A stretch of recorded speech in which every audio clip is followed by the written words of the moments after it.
Hello, hello. It is, of course, pretty late, but it is here at last, our spring 2022 anime reviews. Oh, excuse me. We are looking at 5 shows today, but of course, as always, we will start with the shows we're unfortunately not looking at, with our traditional list of things I did not watch. Shikimori-san, this was a Dogakobo show. My friend who works for Dogakobo worked on it a lot. It's a pretty popular and well-liked manga, so I was like, yeah, this should be a good time, and I think it would have been a good time. The premise is very cute. This guy who's chronically unfortunate and clumsy and just has terrible luck is going out with this girl Shikimori-san, who's not just a cutie, but in fact is super cool and capable and super cheat code level gifted at all sorts of random things. And it's just, a kind of meandering slice of life playing off that dynamic. The animation looked pretty good too. Basically, this series had like everything going for it, but I just did not get the time to watch it, but it seemed good and fine. Komi-san Season 2, I will watch this. I want to at least. The first season I thought was really, really well done in terms of how they adapted it. It was almost Shaft-like in its imaginativeness, breaking diegesis, stuff like that. Season 2 covers a lot of fun arcs, and I think will be even better if they can keep up that level of quality. I didn't watch it because it wasn't airing traditionally. It wasn't coming out week by week, but instead had some big lump Netflix release that didn't happen until like way later in the season. And so I just didn't get to it. But I think during this season, I'll watch it kind of as if it was coming out now. Summertime Render, I am watching this. This is a 2-core series, so we'll cover it at the end of next season. So far, I don't know. I'm like kind of liking it. There's the mechanics and stuff I think are cool. It's cool to speculate on like what's going to happen, kind of based on little clues and stuff and trying to deduce. But then the actual like tone of the show and the characters of the show and all the action scenes and stuff, they don't really do much for me. But, I think it'll be interesting to talk about, and I'm having fun speculating with my friends, so it's still a fun experience overall. Ahren-san, another kind of rom-com-y slice of life series about a really cute-ere, kind of shy, weirdo girl who can't even raise her voice enough to be heard by most people, and her desk mate, her desk neighbor, who's sort of a misfit himself, and the unlikely bond that forms between them. We watched a couple episodes of this. It was actually super cute. Again, nothing against it, no reason to drop it. I just didn't have the time to finish it, but it seems really nice. I'll probably read the manga. This I watched maybe 4 episodes of, and I was quite liking it. The pacing was a little sluggish, I think just because they were doing like 1 manga chapter to episode translation, because they're like long chapters. But it just sort of gave everything this feeling of kind of like bloatedness and melodrama, because they really had to drag out a lot of like misunderstanding scenes and not really gathering the courage to do something scenes. And overall, I just kept thinking, I'd rather read the manga. But the adaptation was pretty good, and I really enjoyed the premise and the setting and stuff. It's all about this guy who comes back to work at his parents' traditional sweets shop, and bonding with this other girl who is determined to take over the sweet shops instead. Seems nice. This I watched 1 episode of, and I really, really enjoyed it. Birdie Wing, called by some people, some experts in this genre, the best Yuri sports series of all time, which is a hugely bold and crazy claim, and something that ought to justify me watching it. I loved how over the top the action was. It reminded me of Saki. These characters are just like supernaturally good at golf, and I did want to keep watching and seeing all the insane stuff that would happen, but again, I just didn't have the time. My July was basically just non-stop like traveling and doing stuff, so I really didn't get a chance to watch much anime, and a lot of this stuff fell by the wayside because of it. But hopefully, at some point I'll get a chance. It seems like a really fun series to marathon with some friends. RPG Fudo-san, doing real estate in another world. This had a cute premise and a cute art style, and it was Dogakobo again.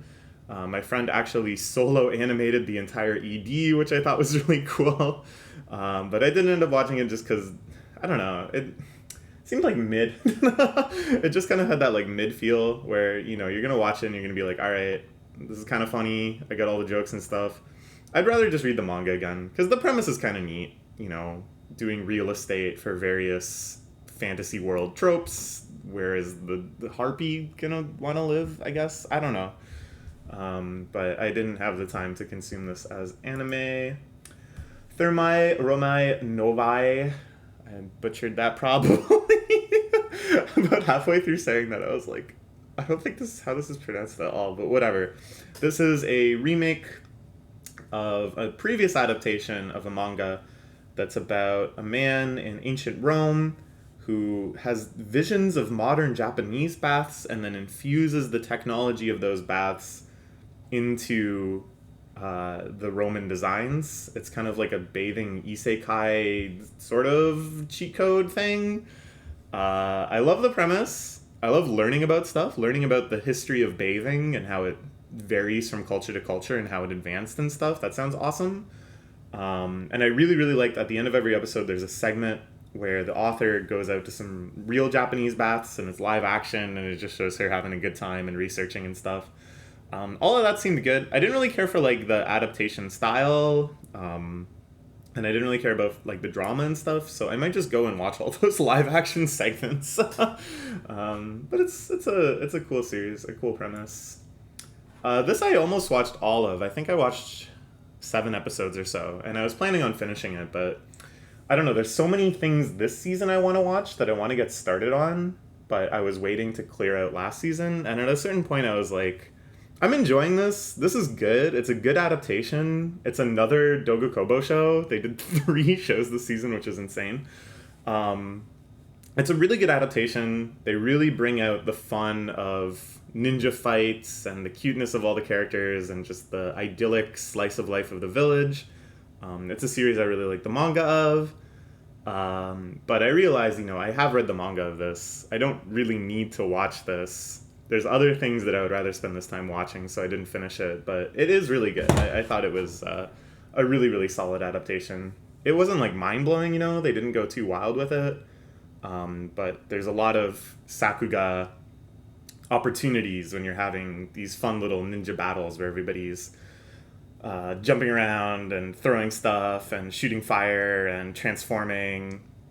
And they really captured that in a way that is both like comical but hype and exciting. Kind of like early Naruto. So yeah, good stuff. I don't know. Just didn't get the time to finish it.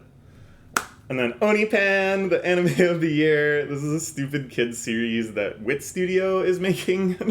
And it's actually fantastic. I think it's like hilarious. It has this like really weird, subversive deadpan humor all the time. And it has like really impressive Sakuga randomly, and everything just kind of looks pretty and nice and silly. I'm honestly so impressed with it. But at the same time, it is like a very stupid kids show and operates on the level of a kids show in terms of plot complexity and characterization and stuff. But you know what? Who cares? It's great. It's running through this season too, so at the end of this season, I will praise it to high heaven. Okay, let's start talking about shows I actually did watch, starting with Boi Kongming, or Boi Kongming, the party guy. So this was like a really big surprise banger. I'm sure if I saw this on AniChart, which I did, I look at every show on AniChart, but I'm sure my eyes glazed over when I saw like Isekai, music, idol, Three Kingdoms. And I think it's like each one of those things individually, and even like most combinations of those, I'm like, okay, whatever. There's a million shows like this. But my brain didn't conceive of the information it was telling me that all of those tags were together. I think there's no way I would have watched it if it wasn't for my anime club that I participate in every week, deciding to pick it up based on some sort of hype or some sort of recommendation. And I really feel blessed that we did, because this is quite the show. Yeah, it's kind of like Isekai, and then there's always all these Romance of the Three Kingdoms series that I don't care about, and all these idol series that I don't care about. So many things that could have turned me away. But, so the premise here, if I don't explain it in the slides, is that Kongming, who is one of the strategic advisors during the Romance of the Three Kingdoms, is reincarnated in modern day Shibuya. Okay, we've heard that sort of premise a million times before. And then he falls in love, basically, with the music of this indie underground singer at a bar and decides, I am going to use every part of my strategic genius to bring your world, your music to the world, to bring about world peace through your music. That is how impressed he is with the sound of her voice, that he thinks he can achieve what he failed to do in China and unify the entire world under the banner of Aiko's music. And I think if someone had explained to me that whole premise, I still might have been like, well, it's probably just a lot of performances. But it's so great. It's so awesome. Something so unique emerges. So he uses his Romance of the Three Kingdoms era tactics. Usually these are direct homages to famous strategies. And there's another character who's a ROT3K otaku that's like, oh, Kongming, are you using the thing where you steal a whole bunch of arrows that they fire at your decoy ships? And Kongming gets his fan out and he goes, well, you know, why manufacture your own weapons or whatever? And then it's nice because he's like an outsider, so you get to learn a lot about the Shibuya clubbing and concert scene too, as Kongming familiarizes himself with this stuff and starts to use it to his advantage. And then he brings Aiko's career to new heights, aiming for world peace. And it's really, really satisfying, all of these schemes. Because at first, you know, you get the typical dilemma of, oh no, Aiko doesn't seem popular, this concert's kind of failing. And then you realize, oh no, Kongming has a strategy. And just that sort of deep satisfaction in seeing someone succeed artistically, seeing everyone start to cheer and recognize her. And then you realize, oh, he's using that strategy that they talked about before. And you start to put all the pieces together and you realize how he's been scheming behind the scenes for so long. Seeing how he pulled it up, seeing the Romance of the Three Kingdoms connection, seeing the great performance, feeling Aiko get a step closer to world peace. It's so good. And, you know, I complained, oh, it's probably going to be a lot of performances, and it was. But I actually really enjoyed the performances. The music was really good and a little different from your typical idol show fare. All the side characters I thought were really well developed too, very endearing. Kabe Taijin, yeah. The rapper that they recruit to be like her backup hype man, verse spitter kind of guy. I loved him. I loved all the scenes where he was rapping. His rap battle with Kongming was fantastic. And the OP and EDs, oh man, they're gonna go down in the history of just like classic OP ED kind of meme bangers. The opening is like kind of a classic karaoke song used by such party people in Japan. And the ED just has like such a satisfying climax to it of everybody coming together and making something together. Dude, in the rap battle episode, I can't overstate how good the rap battle episode was. Not just in terms of how it was depicted, because that's something where I assume anime ought to excel, but the actual rapping itself was like really compelling. Like the flows they chose, the punchlines and the intonation and stuff. You can tell they really put a lot of work into just learning how to rap well as voice actors. Okay, here's the complaint though. And this is a complaint I never thought I would make, that I don't think I've ever made for any other show. For once, and this once only, I wish it was faster and simpler. I wish it was more episodic, the progress happened faster, there were less arcs, less character development, and just more schemes. Because the first few episodes are very episodic. There's like one kind of crisis that Aiko wants to capitalize on, or Kongming decides that Aiko should capitalize on. There's kind of a misleading part where it feels like Aiko is doomed, and then the scheme is unveiled and she succeeds. And I would have been so happy if it was just 12 episodes of that. But instead, you know, it focuses more on the human characters, less on Kongming, more on Aiko and the Kabe Taijin and other people they meet, and everyone gets like these big character arcs. And they are good, they are moving, you know, they tell a good story, but it's like... and yeah, there's like a major arc at the end that's all about getting Aiko into this big summer festival. And again, that's like cool. 90% of the time, I like when stories have this kind of larger narrative push and it isn't episodic, but I just felt like we were missing out on schemes, that we could have just had 12 different schemes, and every single time I would have been giddy with delight. But instead, they had to push the long schemes over several episodes. I wanted it to be like more unrealistic. I really was super hyped at the very start when he was like, I want to use your music to bring about world peace. Because the series is already so wacky, I thought, you know what, they might just do it. They might actually have it end with like Aiko presiding over UN talks and giving these performances, and the leaders of all the nations are like weeping and crying, and then you see like all the nuclear facilities crumbling into dust and stuff. I really, really wanted to see that. But it actually becomes like more and more grounded as the series goes on. I've said the exact opposite of this so many times. So many times I've complained that something kind of goes off the rails, or it becomes like a parody of itself.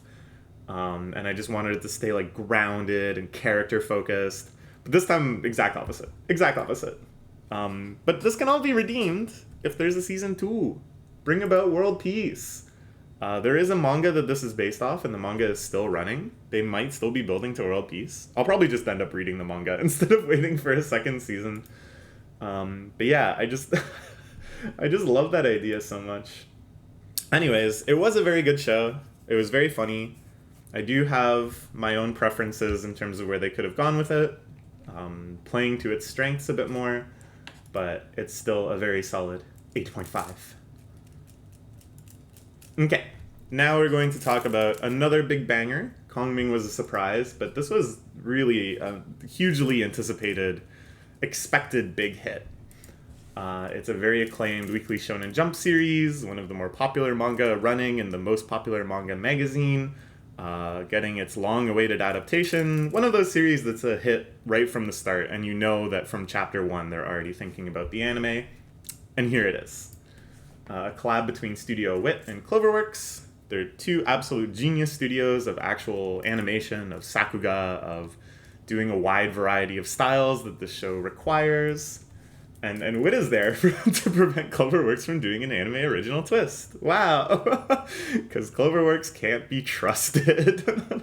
But yeah, this is a very faithful adaptation, from what I understand. I haven't actually read the manga yet. But since they're already going to be doing a second season in the fall, starting in September or whatever, you knew that they didn't have to deviate far. You knew that they weren't going to do some silly anime original ending.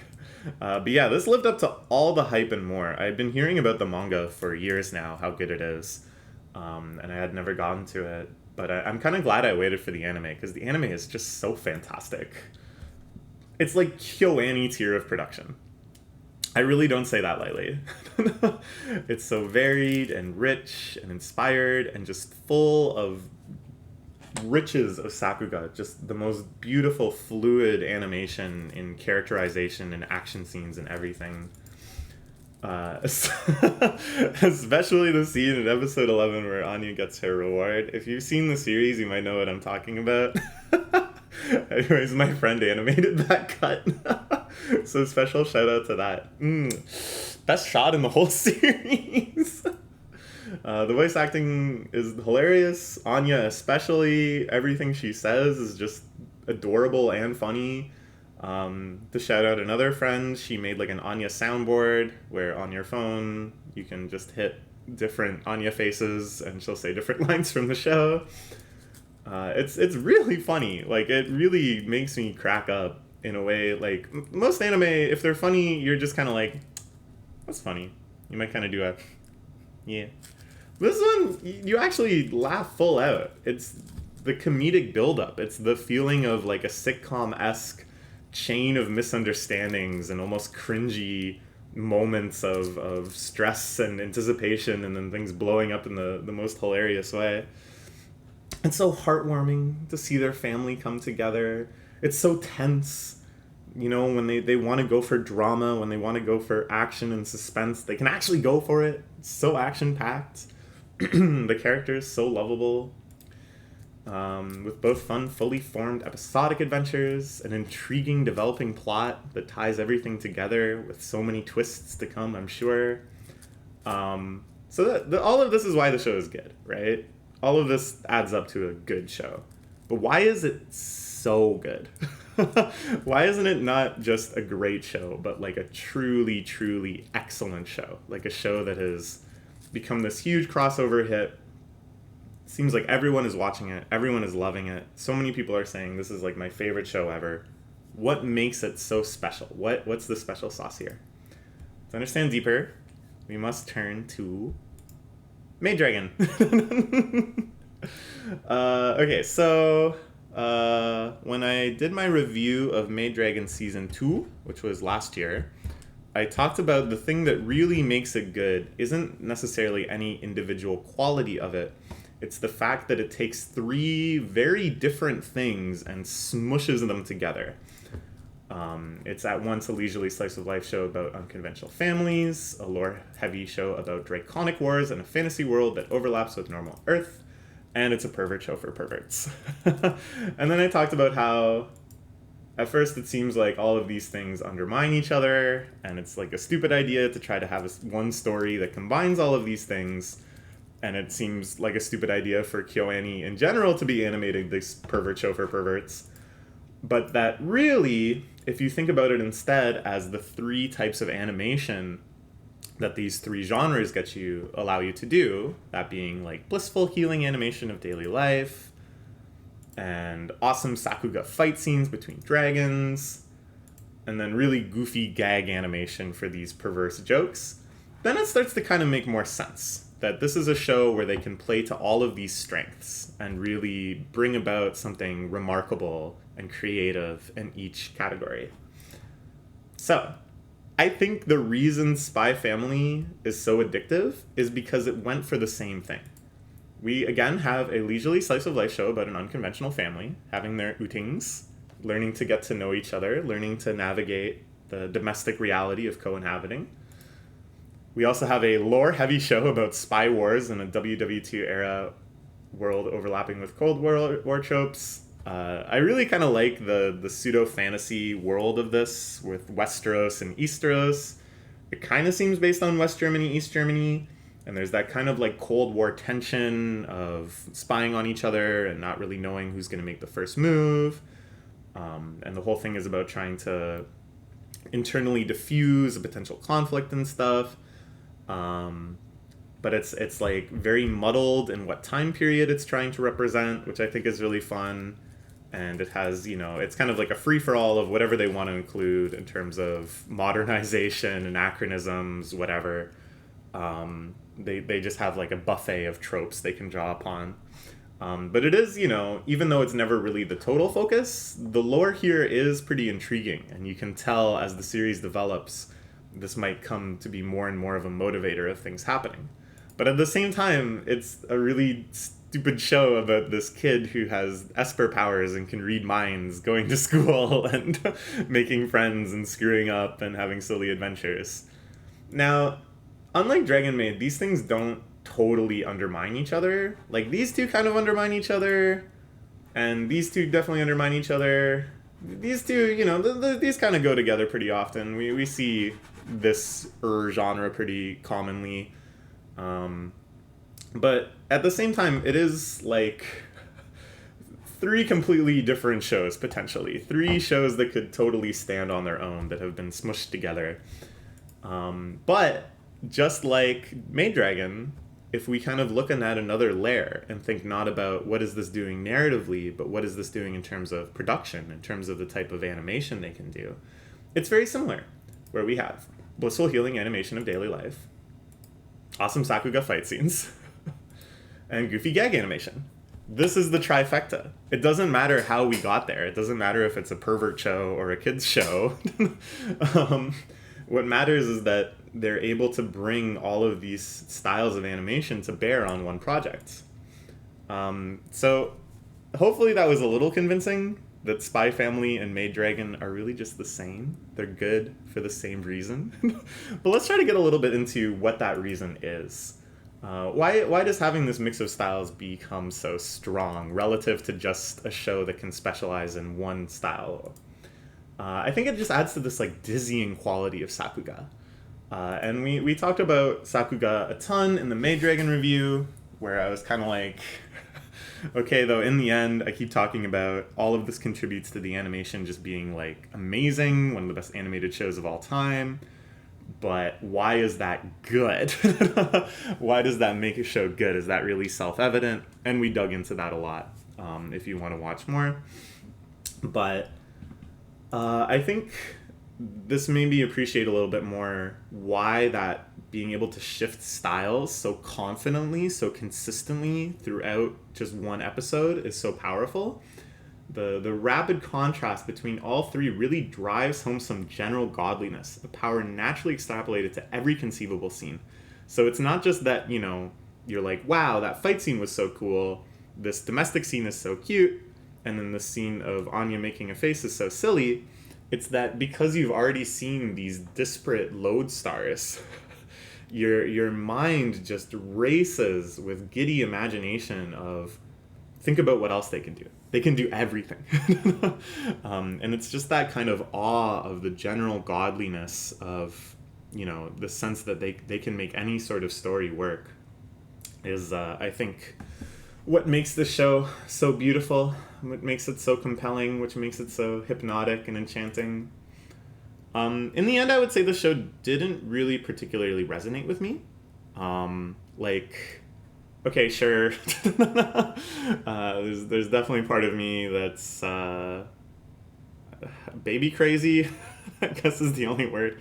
Crazy is an exaggeration. I'm like baby hypomanic. But whatever. Sure. It's very cute when they're taking care of Anya, and I'm like, that seems nice, but putting that aside. But usually things that make me super invested in anime, as we'll see in some later series that we talk about, this didn't really hit any of those particular like weird spots that make me so personally compelled. It's more, like when I watch a show like Yuru Camp and I find it super healing. This isn't as healing as that. Nor is it as quirky as a show that taps into like a lot of my special interests, like Orbital Children that we'll talk about later. Or something like Sangatsu, where I find it like really inspirational and it feels like, this is, the beautiful life that I'm seeking. It's not at that level for any of those. Although it was all of those things to some extent, which is nice. But it was just so good. It was just so well done and impressive. And I had so much fun watching it with my friends in Anime Club. I have nothing but just the biggest unconditional love for it. It's going to be, a part of the accessible anime canon that when people are first getting into anime, I think this is a show that will start appearing very high on the lists of ones they ought to check out. So, in the end, there's no other score that I could possibly give it besides a 10. It's just that good. Even if it isn't a show that feels like it was specially made for me, in the way that a lot of my favorite anime feel, it's just so friggin' good. Okay, next we're going to talk about a show that is much weirder, and does feel like it's a lot more just for me. Healer Girl. This is a show from Studio 3 Hertz, and finally, after like 6 years, I feel like they've made something that lives up to their potential again. Like, Princess Principal was pretty good. I enjoyed it a lot. But it wasn't so uniquely crazy as Flip Flappers, their previous kind of big cult hit. Big cult hit is a little oxymoronic, but you know what I mean. And everything else they've done since then has been pretty inconsistent. Pretty hit or miss. And actually the hits, not really huge hits either. So I don't know. It always felt like they could make something like this again. They have the potential. The really hard parts they already mastered. They had this unique style of animation. And here, finally, after so long, I feel it again. That kind of energy that Flip Flappers had, that it felt like nothing else has. Healer Girl is very, very different from Flip Flappers in tone, in plot, and even the type of animation. But underlying the production of both was like a very unique energy that is really special and really compelling. It's vibrantly colorful with over-the-top but human character action and really stunning visuals, vistas, backgrounds. Lots of diegetic breaks in the animation. A shaft-like tour of imagination manifesting into reality. Here I said reality. That's like kind of true, I guess. But really I meant more depiction, manifesting onto the screen.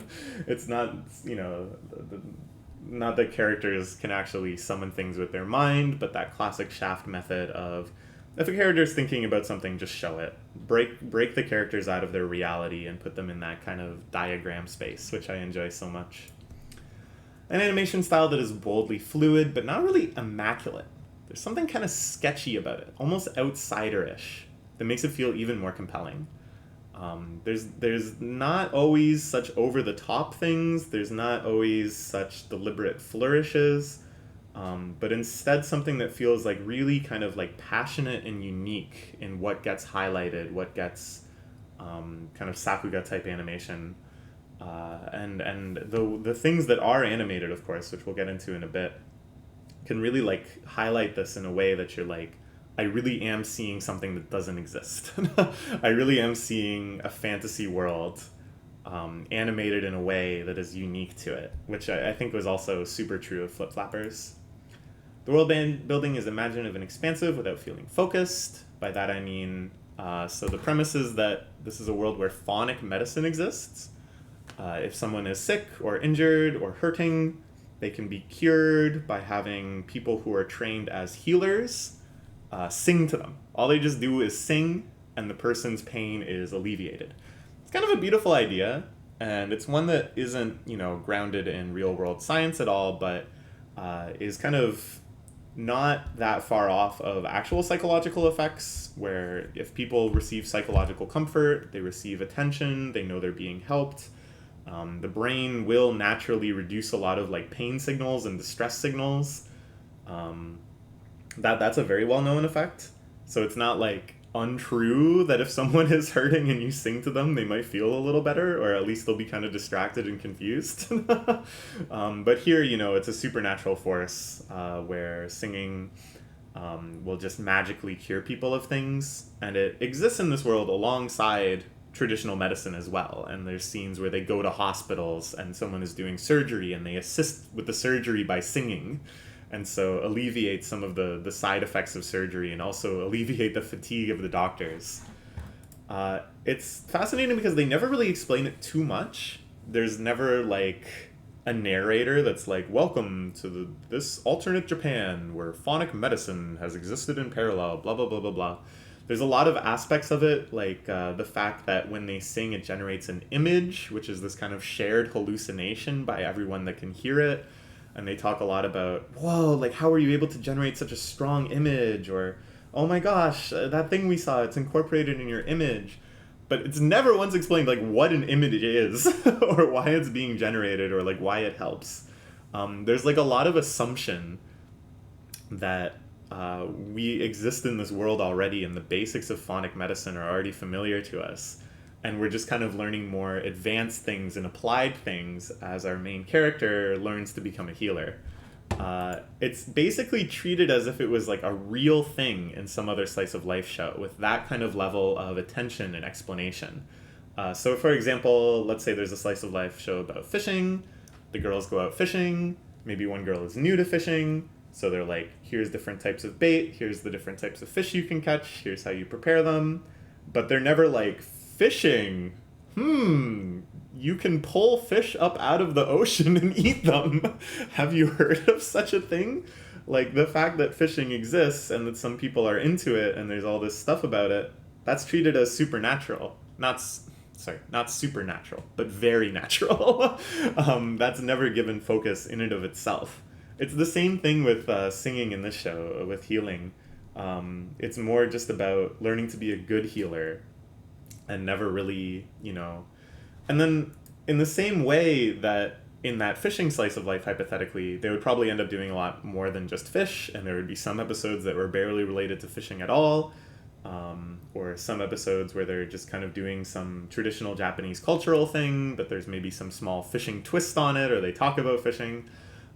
That's the way they treat this here too. There's a lot of episodes that have almost nothing to do with healing, where they're just like going to a local festival or like visiting friends out in the rural mountains or whatever. Like, It really made it feel like whole and really warm, that we're really just inhabiting this world. And it's not necessarily a show like about healing, it's just a slice of life show that takes place in a world where healing exists. Isn't that weird? This is the kind of weird energy that I think makes this show so unique and so exciting. So this show, again, if it wasn't for the studio and it wasn't for me reading the premise, I probably would have been turned away by the music tag, thinking, oh, this is just another idol show. I'm not really going to care. They're going to spend all their time singing. But yeah, normally that kind of puts me off a bit. My least favorite part in idol shows are usually the performances. It seems to just kind of slow everything down. You're just kind of waiting for the next actual plot development to happen. And usually the music isn't really too interesting for me in those shows. But here, things are very, very different. The music itself is way, way different from the general anime in-song fare. Whoa. Insert song fare. That was so weird. It took my brain so long to even process what was wrong with what I was saying. In-song cert fare. But yeah, as you'd expect from a show about the healing power of singing, the focus is really on singing itself. So there's really lovely harmony-driven choral music. Back when I sang in choirs, this was the things that I loved the most, was big harmonic ranges, hitting chords with your friends, really feeling those overtones and constructive feedback. Not that you're ever thinking in such scientific things, but they really focused on those sorts of vocal qualities, which I liked. And then the musical sequences themselves, I was surprised at how much I liked every way in which they did them. So there's 3 layers where music kind of exists in the diegesis of the show. There's these conversational, fairly diegetic songs where the characters are just having a conversation, or they're heading off to do something, or they're, I don't know, just doing whatever, and they start singing. They start singing their lines and singing back and forth in conversation. And these are very like low-key, they're very charming, they're fun, they're cute. They don't really slow down the plot at all because things are still kind of happening at the same pace. It's just that now it's being sung instead of said. And I think it adds like a nice character development too, because you get to learn more of their personality and the way they sing on top of what they're singing about. Then there's, in a lot of episodes, kind of like a music video-y montage. This is pretty classic for musicals and for anime musicals and stuff like that. The characters are going, oh, we need to prepare for this festival. And then we see the montage of them doing lots of little tasks while in the background they sing a song. So the diegesis is really broken, but whatever. These are nice. I don't know. These are the most typical, and they're fine. And then finally, there's the healing sequences themselves. These are usually the big climaxes of episodes, and we see these full, almost psychedelic, imaginative landscapes and stuff with symbols while they sing, which illustrates their healing power.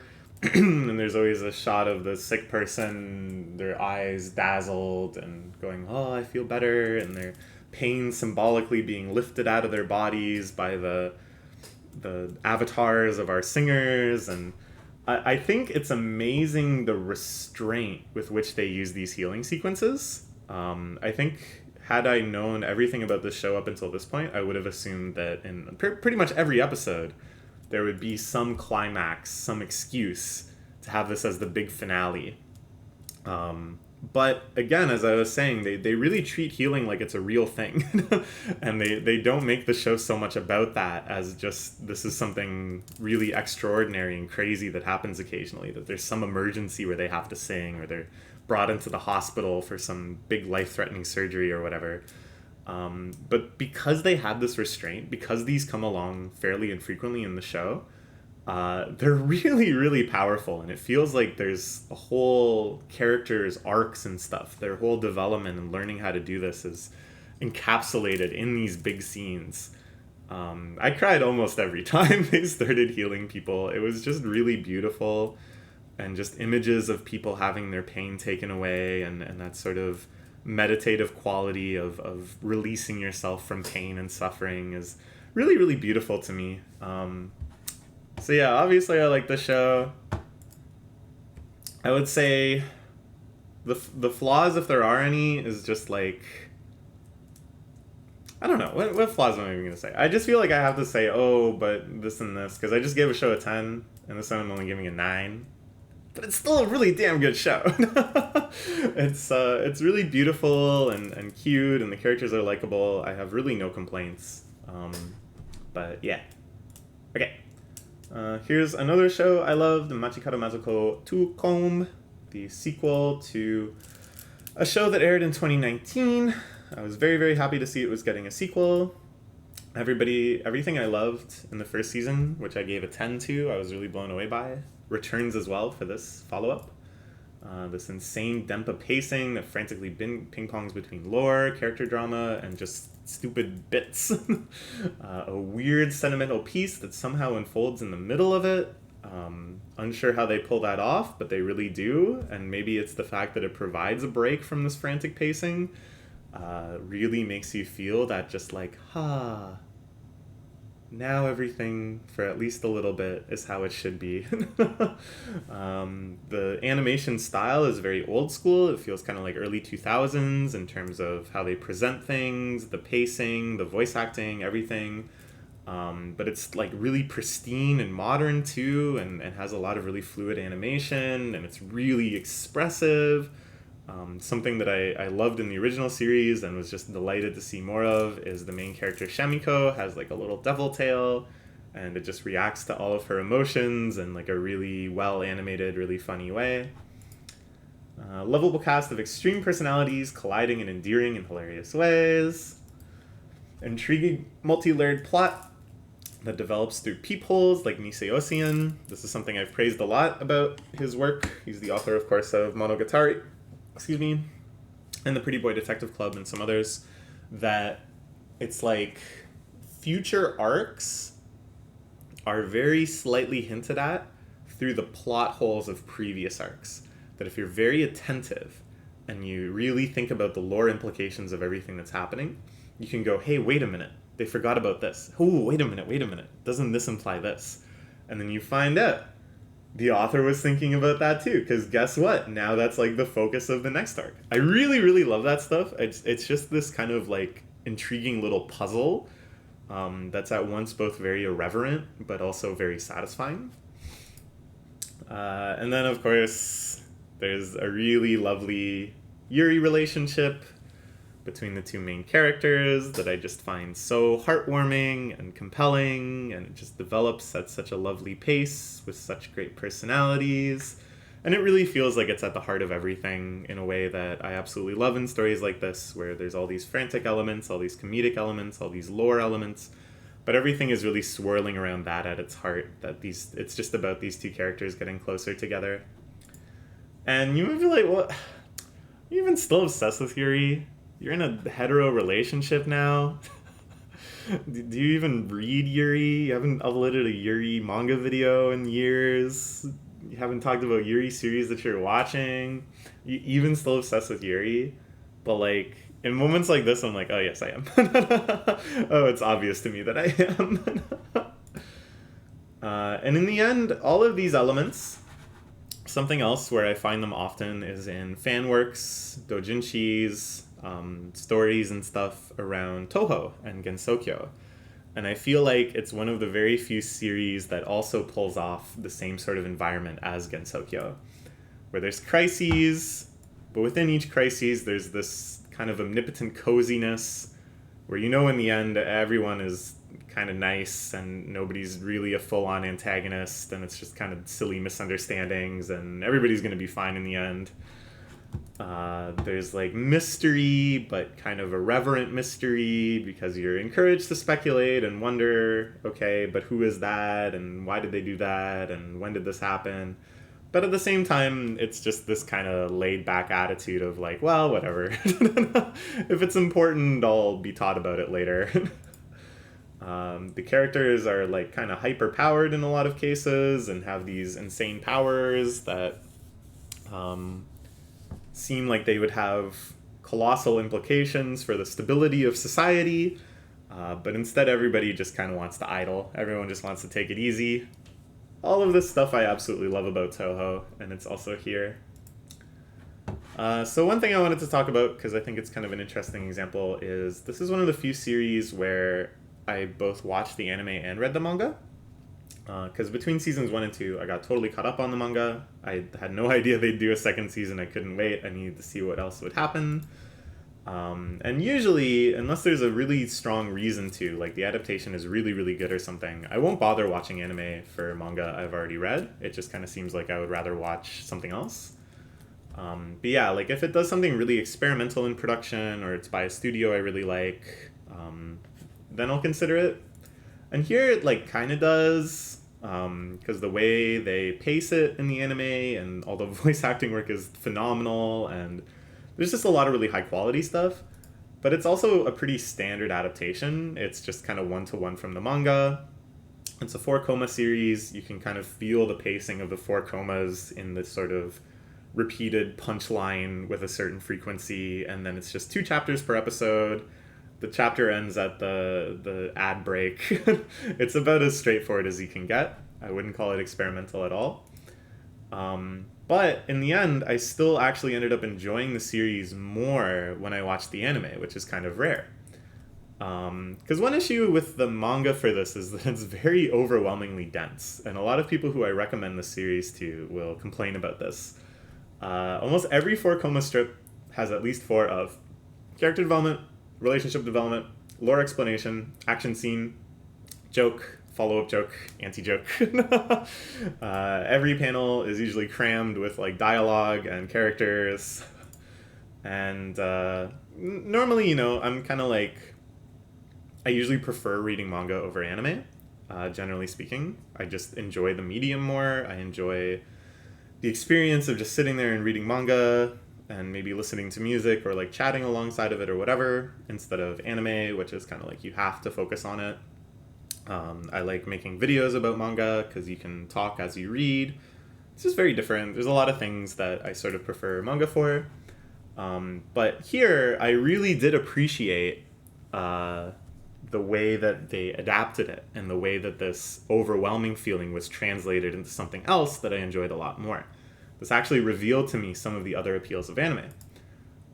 So yeah, this overwhelming, rapidly shifting emotional tone, when it's animated and it's just sort of shot at you as a barrage instead of something that you actually have to like parse, it becomes much more denpa. It has that really nice, insane feeling, that franticness. That comes out a lot more, I think, especially with like the sound and the color and all of that too. So maybe I'm starting to understand a little better why people prefer anime for some other series. Like, for me personally, this was a series that I really appreciated not having to like manually parse it, I guess, and instead have it thrown at me. And then maybe for other people, depending on what kind of things they are challenged by parsing, this kind of sounds elitist, but I think you know where I'm going with this, right? Like, for everyone, there's going to be certain things that they prefer to have given to them instead of having to read it and take it themselves, right? Anyways, I just kind of thought that was interesting because it's a pretty rare experience for me. So overall, I really like this. I don't want to give it a 10 again because I think part of the reason I gave the first season a 10 is that it was so shocking how much I loved it, how surprised I was by how much I got invested in it. And things like the Yuri element really surprised me. And just that feeling of it slowly dawning on me that, yes, this is really the series of my dreams and will have all of those elements, was so rare and special and exciting. So for the follow-up season, it didn't really have those surprising elements as much, of course. I had already read the manga. So I don't know, it's just sort of impossible for me to be as impacted by it, but it was still a really, really good time. And I really hope they keep adapting it because the manga is just getting crazier and crazier, and there's so many more things to cover. Okay. The last show we'll talk about in this long video is the Orbital Children. After 15 years, Mitsuo Iso, the genius director of Den Quail, returns with a new 6-episode OVA. If this means anything to you, then you've probably already watched this. If you know who this person is, if you've seen this series, then you've probably also heard of this and went out and watched it already. Or maybe somehow this is the first thing you've heard and you're going, oh my god, there's a new ISO series, I have to watch this right now, right now, right now. In which case, have fun. But if it doesn't, you should probably watch Den-O Coil. Den-O Coil is really one of the all-time greats. It's a masterpiece of world building and comedy and intrigue. I'm going to say straight up, specifically, my boy Kevin, if you're watching this, I think you would find this series really interesting. You should check it out. And this is the last series we're going to talk about, and if you don't want spoilers for it, then I suggest clicking away soon, because it is just a fun series to really immerse yourself in and just be overwhelmed by the imaginative depth, both Den-O Coil and this. But if you want to, hear a little bit more first, I'll try to keep it as spoiler-free as possible as I kind of explain the appeal. I would say overall this doesn't quite hit the heights of Den-O Coil, but it does share many unique appeals that I would say I had never really experienced in a show again since Den-O Coil. Many strengths of the production persist here. Iso, of course, is not just an amazing director, but one of the all-time greats of animation, has been working as a keyframe animator since like the 80s, and it really shows with the lineage between Den-O Coil and Orbital Children, just the sort of things he excels at, the sort of things he wants to bring. There's this kind of fluid, bouncy, yet very plausible physics. It's like cartoony, but not distorted, if that makes sense. Like, it still feels very much within the real world, but it kind of highlights aspects of the real world that are maybe a little more kinematic, a little more lively than you would have anticipated. And as Iso, as a director, it really kind of feels old school in a lot of ways in terms of the richness of animation, what's being focused on. It reminds me of like 90s OVAs, looking at the mechanics of things, looking at the way structures move and stuff. And yet it's very modern too, in like the character animation and the coloring and the liveliness of it. Futuristic technology depicted realistically with understated but exciting UI. That is, you see all of these futuristic technologies, but because they're so commonplace to the characters in most cases, it's not really being shown for the novelty, but rather just being shown in its natural use case, which for me is like very, very exciting. It just kind of feels all the more real to see someone just kind of naturally using their futuristic smartphone or whatever. Absolutely great voice acting, great soundtracking. The sound effects, I want to call it specifically, were really, really excellent. Great character animation in general, and amazing faces. This is perhaps the best rule of anime in general. If you ever just see a screen cap and the character's making a great face, just a really weird face, a really funny face, anything like that, that's a good show. that's worth checking out. And this show has some amazing faces. Okay. So this is kind of like, Den-O Coil is fantastic. One of my all-time favorites. You should watch it. This has a lot of stuff in common with it. So if you like Den-O Coil, you should watch this. Now let's talk a little bit more specifically about Orbital Children.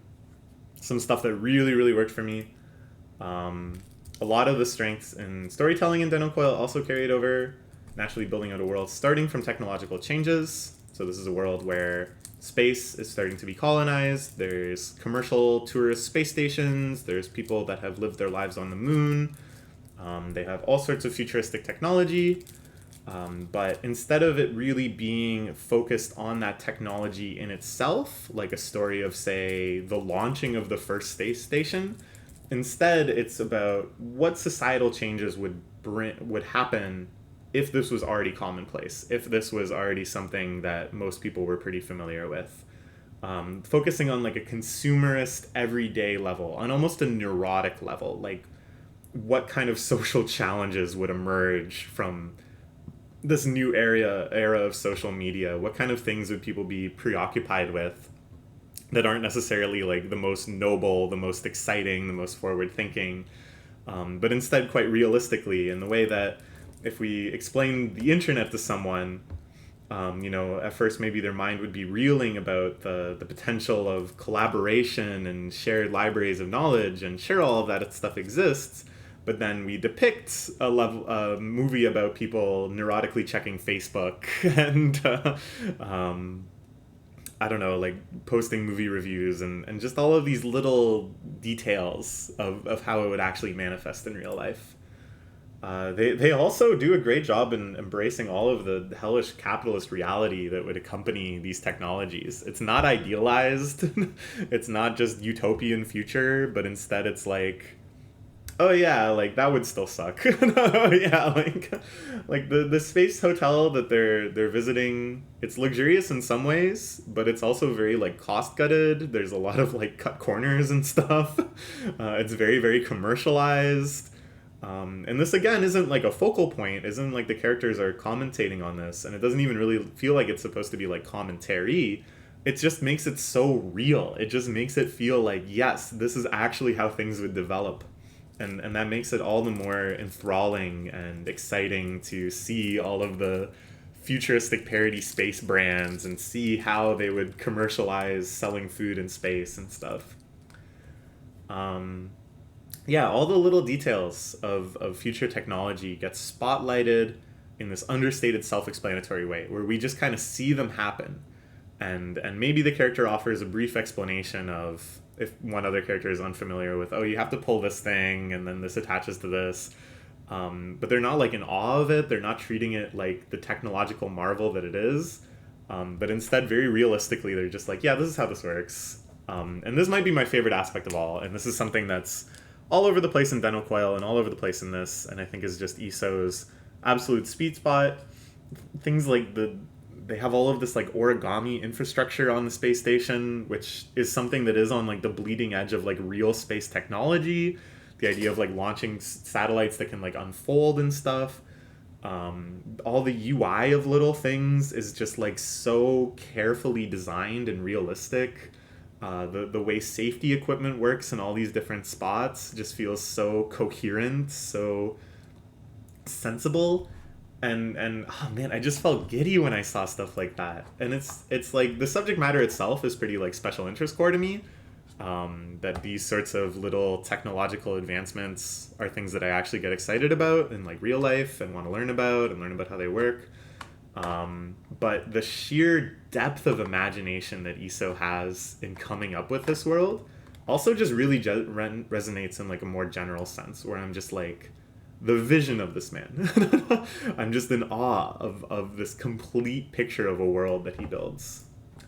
I loved the characters. I thought they were very realistic in that they were just kids and they were brats. And this was kind of polarizing among the anime group that I watched it with. Some people hated the characters. I think that's fair. But for some reason, this type of character just is really endearing to me. And I just felt, again, just the realism of this is how kids would actually react in this scenario. I found them all, yeah, very, very endearing. I was very moved by their growing friendship.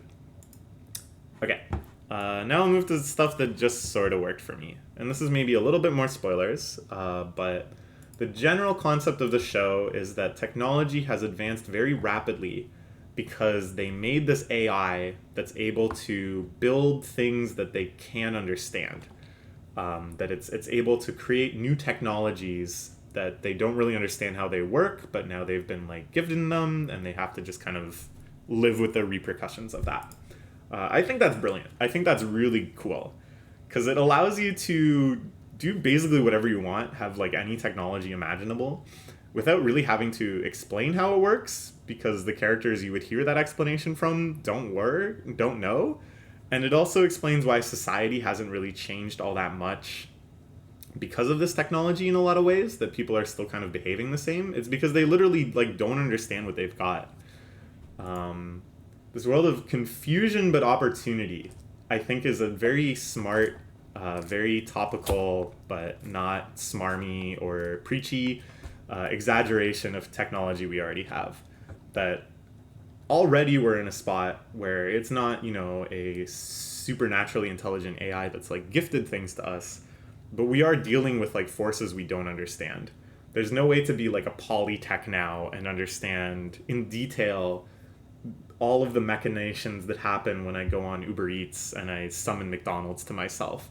Like the social technical system there is so staggeringly huge and incomprehensible that we are basically already in the same spot where we don't know what we have. We don't know how it works, but we're reliant on it and we're used to it and we see the opportunities in it.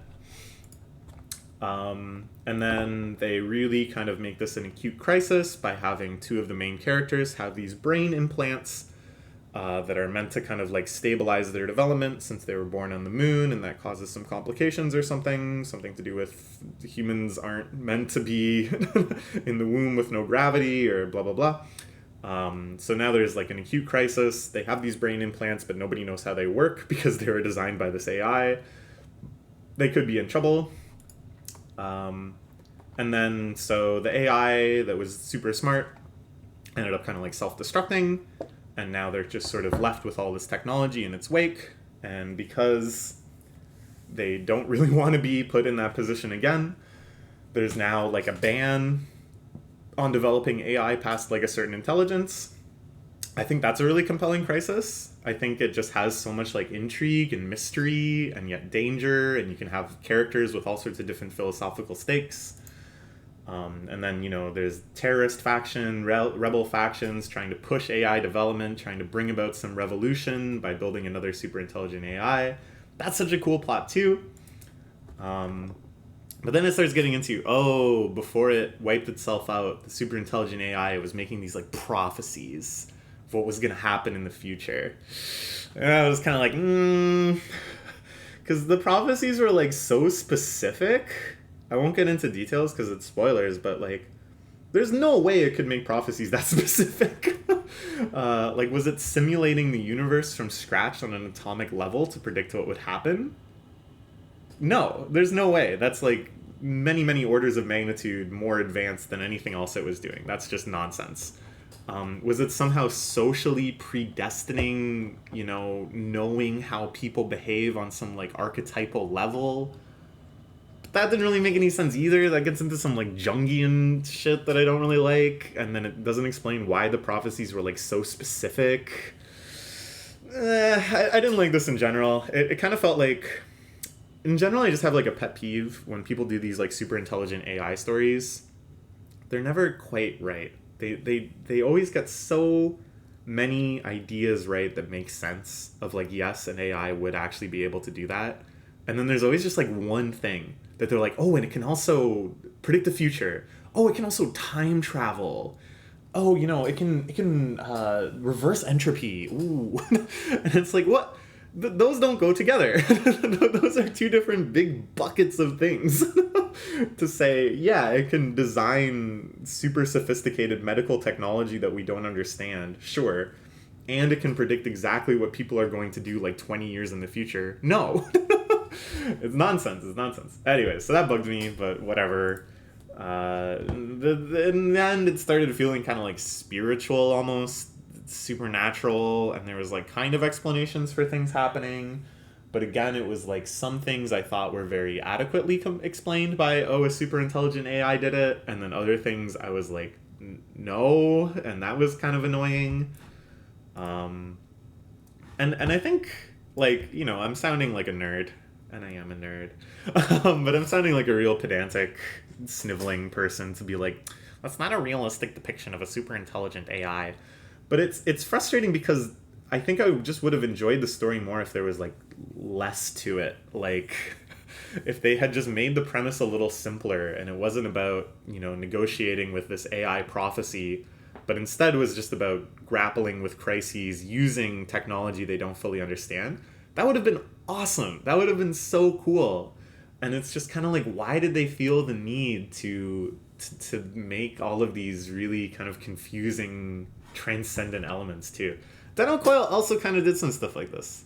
It's just Isso's provocation.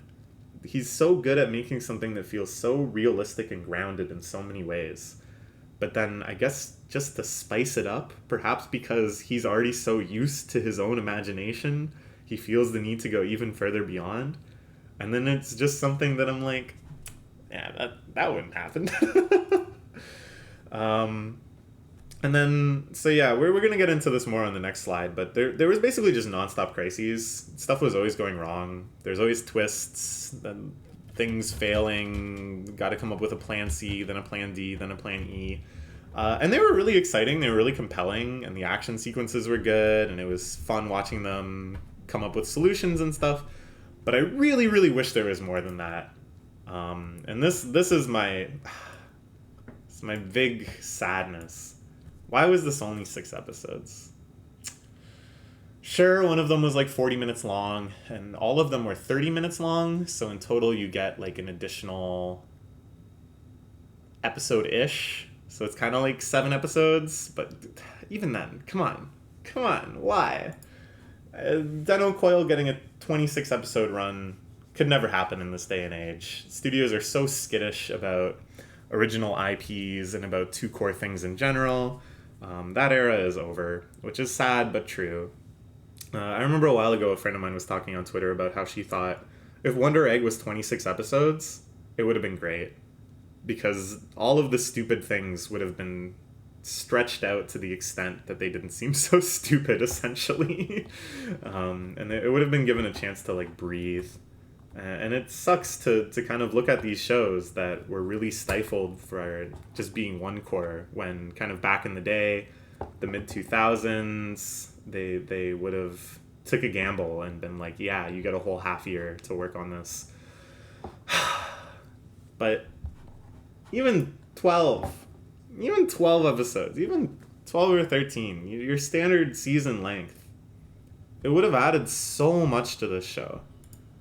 So many of the crazier ideas that turned me off probably would have been fine if they just hinted at them more gradually, more mysteriously, to give it that sense of intrigue that you're like, does this transcend even the futuristic things into like the supernatural things? Because that's kind of how they did it in Den-O Coil, and that made it feel all the more compelling that it was like, is this AR or is this actually like a ghost? Whereas here, because it was so condensed, because so much had to be explained in every episode, it just sort of felt like, oh, okay, oh, that was a prophecy, okay. What? And they could have had so many slice of life world building episodes in this world, just like they did in Den-O Coil. They could have taken their time with it. We barely got to see the world like going right at all. It was just nonstop crises and explosions. We never got to see what the resort was like when it was actually just functioning. We never got to see what this little trip was like for them. We never got to see what common life on Earth was like with all of this future technology. Like, just barely. Just teeny little glimpses when they could have been... Ah, man. So many potential plot lines that could have emerged from peacetime to threat, right? Like, this whole idea of, oh, there's terrorists, they're trying to do rogue AI development. That could have been, like, hinted at a bit. There could have been a comedic episode where the main character is misunderstood to be part of that crew. And then it could emerge as, like, an actual threat. And you'd be like, whoa, like, this is crazy. This has been built up so much. But instead, that all is condensed into one moment of just nonstop Omega crisis, where everything you learn about becomes relevant in that moment of crisis, rather than something that just sort of lingers in your brain as part of the setting, and then eventually it dawns on you how it's going to be relevant.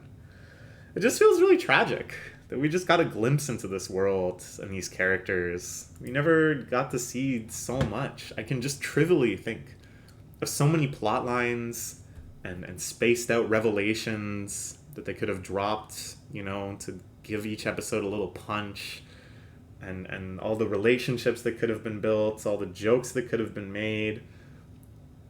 It's just sad that this is all we get. There could have been so much more. But oh well. At least we got this. For the first time in like 15 years, we got an original project directed by Iso, and we got to see all of his unique and beautiful talent and imagination at work. And hopefully we'll get more stuff from him sooner than 15 years this time. Alright, so this, overall, I'll give it a 9. There was so much stuff I loved, but why couldn't there just be more? Why couldn't they take their time with it and not it? Anyways, okay. That is all for today. Good season, good season. Lots of good stuff I didn't even get to watch too. Like really, actually, a crazy season. The more I think about it, and this season seems like it's going to be really solid too. I haven't started watching anything yet. I'm like 5 weeks behind, but I'm motivated. I want to catch up, and Anime Club is still running, so there's some stuff I'm going to watch with them too. So look forward to next season. I'll see you then. Bye bye.